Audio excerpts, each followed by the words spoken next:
I'm Heather Pace, Executive Director for Arizona Association for the Gifted and Talented. Welcome to an episode of AAGT Informed Shorts.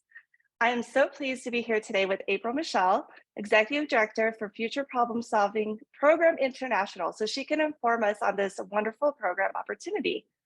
April, why don't you please tell our audience exactly what is future problem solving? Sure. Thank you so much, Heather, for having us on these shorts.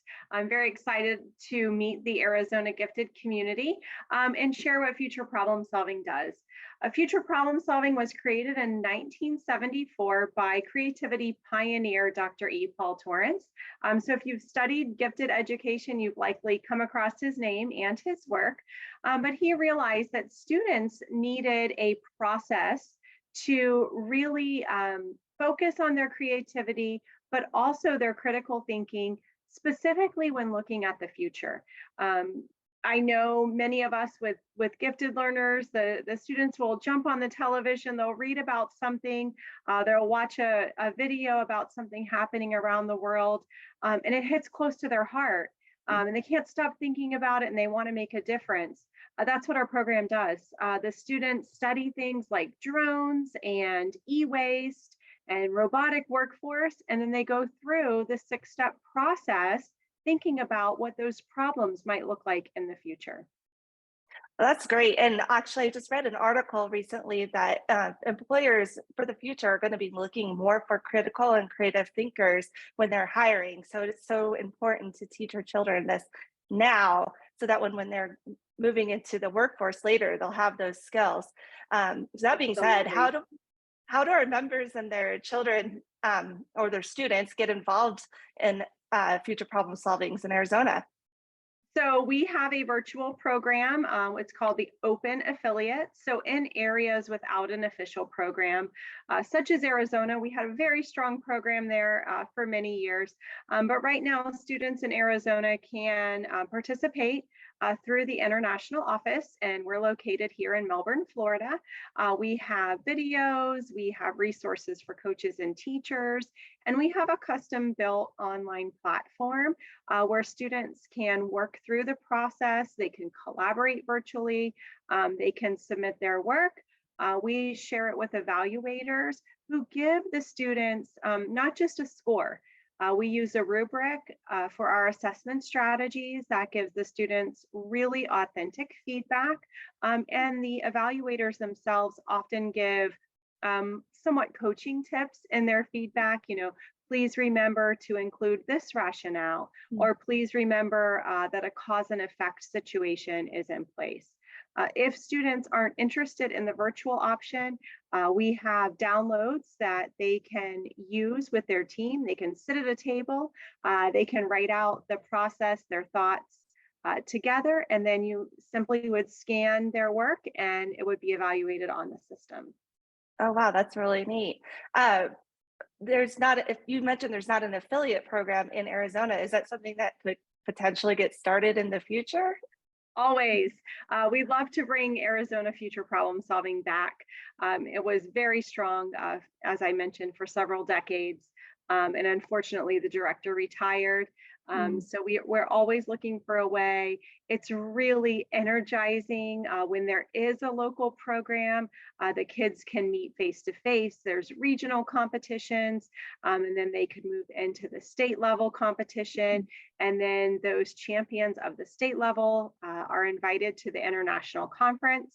That is a dynamic event every June.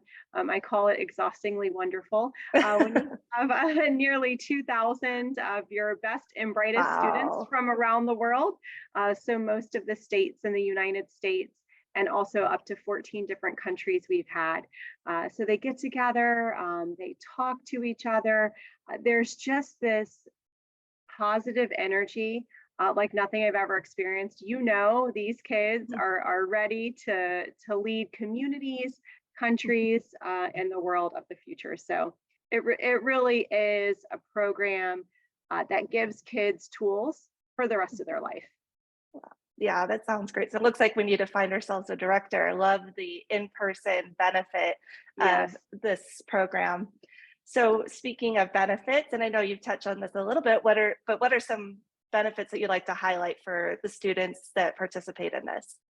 So I spent 13 years coaching a program in a gifted student classroom that I was teaching. And I felt like our bright students were really good at thinking of lots of ideas, right? So if you told them, all right, we're going to talk about drones, what are some things, that could possibly go wrong with drones, right? I mean, you'd have a 45-minute conversation with the kids. Mhm. So generating new ideas is something that I always felt was an innate strength, right, of our gifted learners. But then you have all these ideas and they don't know what to do next sometimes. So in our process, the first step is challenges. Like I just mentioned, what are some things that could go wrong? That's your creativity. Your second step, and this is where I think is the beauty of the program, embraces that critical thinking.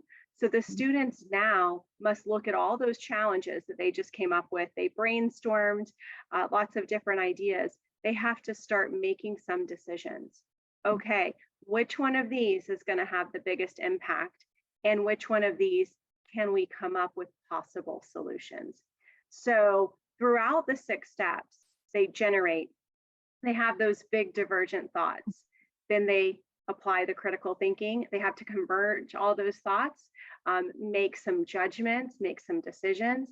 Then they are creative again. So throughout the process, that ebbing and flowing through critical thinking and creative thinking, to me, that's been the most impactful on students. It's such an important, those are two important skills that really do need to integrate with each other. And, I hear a lot of times that people that are more analytical, they're like, well, I'm just not a creative thinker. And I'm like, but you are, because you have to be creative to use that data that you're Right. processing and put it to your applicable, apply it to your daily job. So it is a hand in hand skill set that you need to have. Absolutely. And I always ask the students, not are you creative? I ask the students, how are you creative? That's great. Yeah. Because everyone's creative and we can certainly practice that. There are so many tools, thinking tools that we use in our program that encourage that kind of thinking, even with our most analytical thinkers. Yeah. Creativity isn't just painting or playing a musical Exactly. instrument. So, Exactly. so, so since we are not having any in-person programs right now in Arizona, what upcoming events can our members get involved with, Sure. So or nationally? yeah, we have a YouTube channel. There's great instructional videos there. Those are open for anyone. As I also mentioned, if students are interested in participating, we will support them through our open affiliate. Our annual international conference every June, we do have a track at our conference that is non-competitive. So students can come to the event. It's 4 days. We'll be at the University of Massachusetts this year. And they Fun. can participate in future problem solving activities in a non-competitive manner. So they'll be exposed to the topic, to the problem solving process. They'll be immersed into the energy of the event. We have many workshops planned on a variety of topics and get to just meet other like-minded students from around the world. So that is open to anyone who does want to attend on that non-competitive track. Awesome. That does sound exhaustingly fun, though. So, It is. as you It is. said. Best week of my year. Well, thank you so much for all that information. Sure. I hopefully will get a lot of our Arizona members involved, and we'll see some of our students in Massachusetts in June. We'd love to have them. Please share my email. Again, my name's April. I'm the executive director, and we have great contacts and support ready to help our parents, our coaches, and our kids. Great. And of course, any of our AAGT members or viewers that see this that have any questions, you can also reach out through our website, and I'll make sure that you get connected to April and future problem solvers. Wonderful. Thank you, Heather. Thanks for having us. Thank you, April.